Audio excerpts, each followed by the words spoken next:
Hi, this is Tamara K. Anderson, and I am going to share with you today my journal entry from a few years ago, actually about a decade ago, of what I called my day from hell. And it happened because I had two kids on the autism spectrum and they were really hard. So I'm going to share that with you today. And I apologize that this isn't going live on Facebook. I had issues when it came time and I could not get my Facebook Live to work. And I was all stressed out. And finally, I'm like, I can still record a video and share it. So that's what I'm doing today. I'm going to record this video for you. I'm going to do the same presentation, except we won't be able to interact, and I'll try to fix it and so that we can do this again some other time. So first I'm going to share with you that story, and then I'm going to share with you not only 3 tips, but I decided to throw in a bonus 4th tip on how to survive and thrive in tough times. And so I'll be talking about those. And I also wanted to thank you for joining me on the launch of my podcast day, and I'm so excited for today. It is a big day for me. I've been working on getting my podcast ready to launch for probably about just over a year. I got the idea about a year and a half ago, and so here we are. We're finally at launch day, and I'm really excited to tell you a little bit about my podcast. But first, a little bit about me. I'm just going to do a quick synopsis and of my life and tell you a little bit about myself. I grew up in Northern Virginia, and I have 4 sisters and 1 brother. I've lived in Virginia and then Argentina and then back to Virginia, and then my family moved to Arizona when I was about 14, and I graduated from high school there and went away to school, and then I was able to serve a mission for my church, and that was awesome. I spoke with the Spanish-speaking people, and they're near and dear to my heart. I also, got married and to a wonderful guy named Justin, and we have 4 beautiful children, 3 boys and a girl, and 2 of my boys are on the autism spectrum, the 2 middle ones. So when they were little, they were super hard.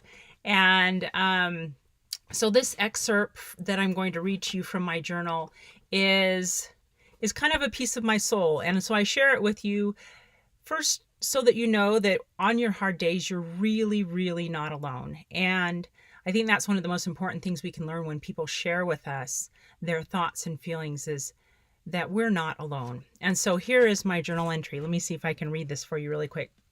I said, this is on July 20th, 2005. And it says, I had Jacob in for his physical today. He's my 3rd son. He says, our doctor confirmed that he has autistic tendencies, and I felt like crying. So by this point, Nathan had already been diagnosed, and Nathan is low functioning on the autism spectrum. Jacob at this point was kind of moderate on the autism spectrum. And I kept thinking that he was just imitating Nathan for a long time. I think that was my way of denying that he had autism too. But anyway, it says, I felt like crying. I know he does, but I really don't want to do this again. I don't want to lose another sweet boy to autism. It's too hard and too painful. Autism is such a cruel disease. The baby is born and you look at it and it's so perfect. Then the baby develops normally and little by little gets taken away from you. And you deny it is happening, but something is wrong. And all of a sudden, the baby that loved you will not look at you or talk to you. And they start doing weird things. And you want to just weep.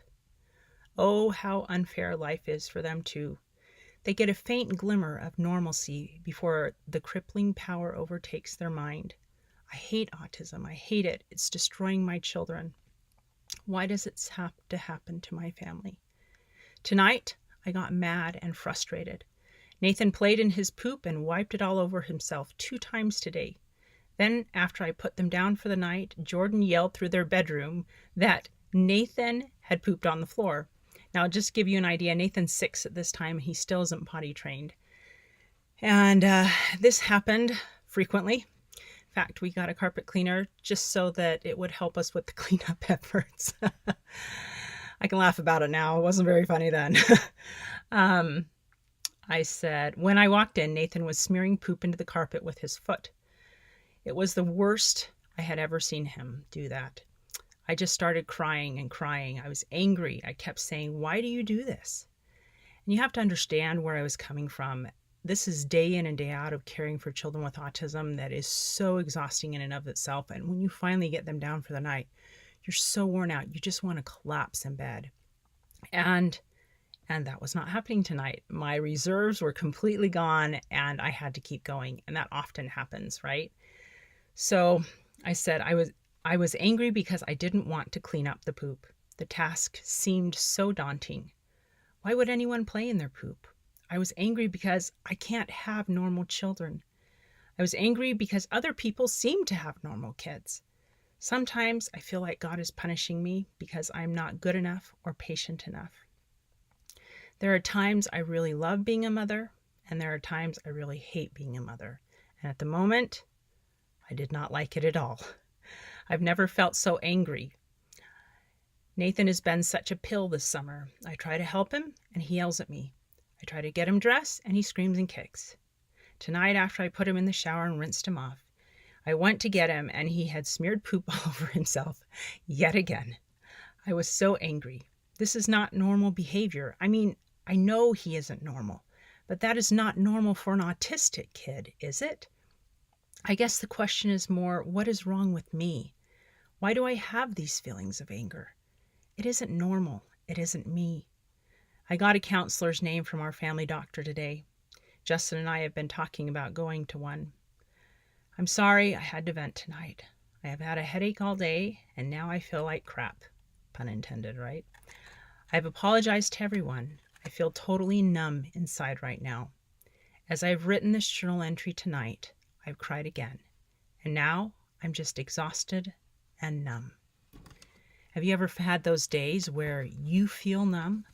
Where you feel exhausted and worn out and like the whole world seems to be falling apart and caving in on you? If you do, you're not alone. Everybody out there has felt those feelings of being overwhelmed and alone. And if they haven't, they will at some point in their lives, because that is a common feeling. And we feel so alone when we're in that moment. We feel like nobody else understands where we are and what we're experiencing. And that's not true. Other people understand often, and if other people don't, God always does. And I think that's the story of hope. So today I'm going to share with you some tips. And there is a picture of our family. I just wanted to show you, that is our family. We're posing in a family reunion picture. And that is a snapshot of my husband and I pasting smiles on our faces while Jacob and Nathan throw their little tantrum. So that is just a snapshot of my tough time at that point in my life back in 2005. And we all have tough times. So here are my tips. First of all, be gentle with grief. Let me see if I can do this. Here we go. So there's a great quote that I put here. It said, "Weeping may endure for a night, but joy cometh in the morning." And that's a quote from Psalms 35. And I love that because we do weep some nights. And sometimes it's longer than a night. Sometimes it's for years. And the promise is that joy will come. The first point here is to be gentle. What I didn't realize at that point in my life was that I was going to go through the grief cycle for grieving the child I imagined I would have.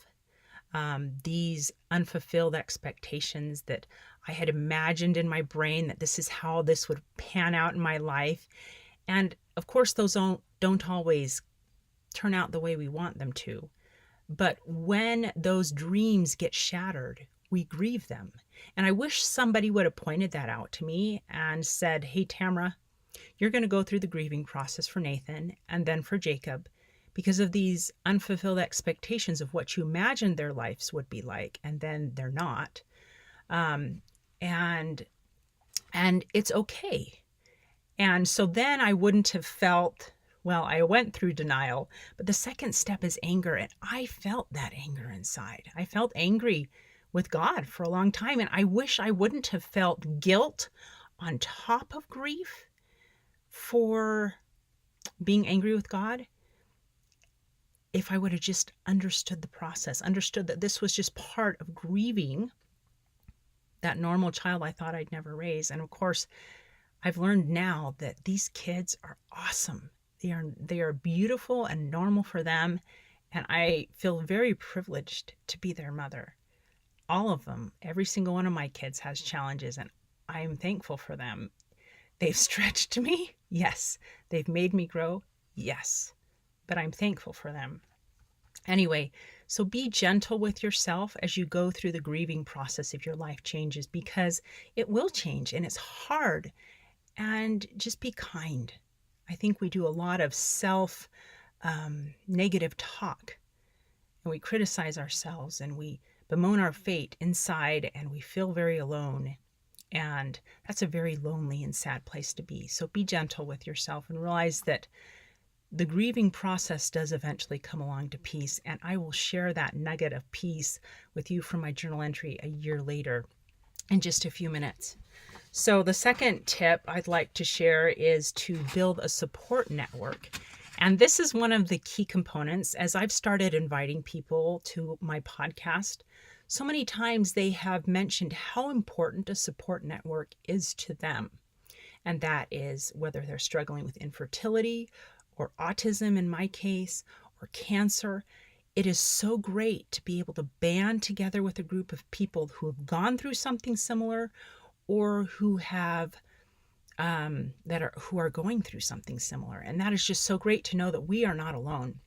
So that kind of builds on that first one of understand you're going to go through the grieving process for what you perceived was normal, and now it's been changed. And then adding a layer of support, family, friends, support group of people who have gone through it before. They all help strengthen us. And I would always add God to that support network. There's a really great quote that I put on this paper here. Here, I'll show you. Let me see if I can do this. There it is. Anyway, it says, grief knits two hearts in closer bonds than happiness ever can, and common sufferings are far stronger links than common joys. So suffering can bond us together with people, and I found that to be true. I got so close to the people who were helping me when I was struggling to raise my children with autism, and I built that support network around myself. I found I was not strong enough to do it on my own. I had to hire a little babysitter girl to come in and help me, especially in the summer times, because I had 4 kids, 7 and under, and only one of them could communicate with me. And it was very, very challenging, especially if we ever wanted to go anywhere and they all wanted to run a different way. But so build your support network. That is super, super important. The third tip I wanted to share with you is this one. Plan for stress relief. And I am sorry that is not straight. There we go. This is a great quote by Abraham Lincoln. And he says, with the fearful strain that is on me night and day, if I did not laugh, I should die. And I love that. It is so important to plan for stress relief in your life. I found it to be especially critical if you are taking care of someone 24 hours a day, 7 days a week. There's no breaks. You have to plan for stress relief. And so I have some pictures here of what that can look like. Maybe your stress relief is running or getting out and exercising. Maybe it's reading, laughter, sleeping, and just meditating or pondering. But whatever it is, I found if I have time, for sure, take time to make a list of your favorite stress release options. Maybe you go and get a massage. Maybe you get a break somehow. My favorite stress relief option happens to be reading because I love escaping into a magical world. And also I could do it while watching my kids. Maybe I put a show on for them back in the day, but that was one of my favorite things. Walking has become one of my favorite stress release options lately. And just getting out and moving and exercising is so important. So find your favorite stress release options, and they will help you get through those stressful times. The fourth tip, the bonus tip is I want to share is called becoming. And this is that process of we finally come around to peace. And it says, this is a quote by Harriet Tubman, and she says, always remember you have within you the strength, the patience, and the passion to reach for the stars to change the world. Isn't that awesome?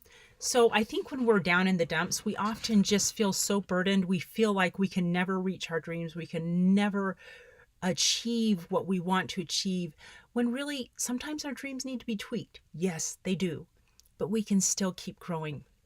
One of my favorite quotes that I found recently is this quote, and I want to share it with you guys. There it is. Oops, wrong way. Got to go this way. Bloom and grow. It says, when you're in a dark place, you tend to think you've been buried. Perhaps you've been planted. Bloom. Isn't that awesome? I love that quote. It is so fantastic. And I'm so thankful for that wisdom and that knowledge, that when we are down and we feel like we have been buried and forgotten and left cold and dead in the dirt, that perhaps we've just been planted. And we have to stretch our little roots down and absorb some moisture and push up towards the sun. So don't give up, my friends. If you think you're in a dark, dark place, start that growth process and grow towards the sun. The final quote or thing I want to share with you is my journal entry. And this is what it says. And this is about a year after that day from hell that I wrote about. It said, my soul hungered tonight. This is August 6th, 2006. My soul hungered tonight. I felt the need to talk to God. What a blessing it is to pray, to have our prayers reach high to the heavens, and to have a loving Heavenly Father come and listen. I'm amazed as I look back over the past year. What a difference. Last year at this point, I was struggling through a difficult summer with Nathan. I was dealing with challenging emotions that Jacob was autistic. I couldn't put him in a normal preschool. I was angry, frustrated, overwhelmed, and exhausted. Even though I knew I shouldn't ask, why me? It had passed through my mind. Don't I already have enough that I'm dealing with? Now there is peace.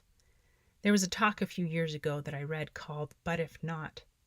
It was a powerful talk that spoke to my soul.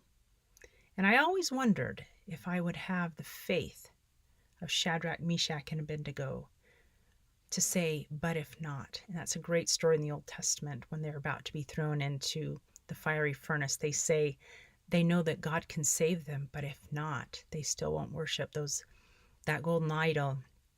And this is what I said about that. I said, I always wondered if I would have the faith to say, I know you have the power to heal my sons, but if not, I will be just fine.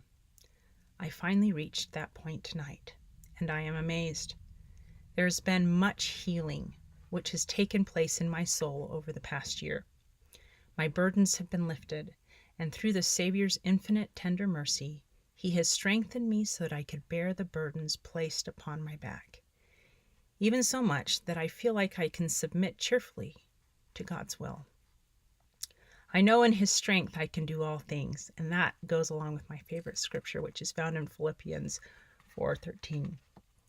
I don't know if it is my lot in life to ever be freed from this bondage / challenge / blessing of having children with special needs, but I'm grateful for them and what the Lord has taught me because of them. And I find that to be true, that we learn so much because of our trials, even though we may go into those trials kicking and screaming like a 2-year-old, right? It says, we have had such a wonderful summer full of fun and adventures. I'm almost sad to see my kids go back to school this year. I never thought I would say that either. It just goes to show that God can truly change our hearts, and mine is becoming more of a mother heart. I guess I was a little rough around the edges before, and I still have a long way to go. But with God's help, I know I'll get there someday. So there you go. That is my mini journey of hope that I wanted to share with you. on the day of my podcast launch. My podcast is called Stories of Hope in Hard Times, and it's going to be launched every 2 weeks. I'll launch a new episode. Today I launched with 3 episodes, my story and then 2 other stories. And these are fantastic stories where people share their tough times and the things that they learned because of them. So I'm so thankful that I could spend just a few moments with you today and share my story of hope and just a few of the things that I've experienced so that somebody out there will know that they're not alone. So if you haven't yet, go ahead and subscribe to my podcast so that you can get those doses of hope throughout your month. And thanks for joining me today. Have an awesome day.